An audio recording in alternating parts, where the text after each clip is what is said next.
சென்னையில் 70 வருட குப்பை இப்போ கான்ட்ராக்டர் விட்டு க்ளீன் பண்ணிகிட்ருக்காங்க.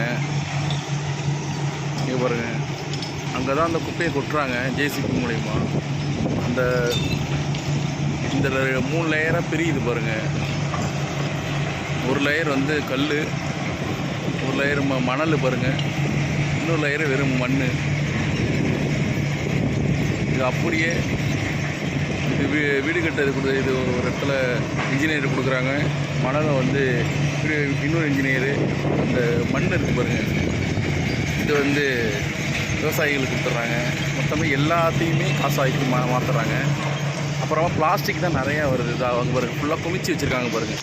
அதான் ஃபுல்லாக பிளாஸ்டிக் தான் அதிகமாக இங்கே வருது. இந்த பிளாஸ்டிக்லாம் என்ன பண்ணுறாங்கன்னு கேட்டிங்கன்னா சிமெண்ட் தயாரிக்கிற கம்பெனிக்கு கொடுத்துட்றாங்க.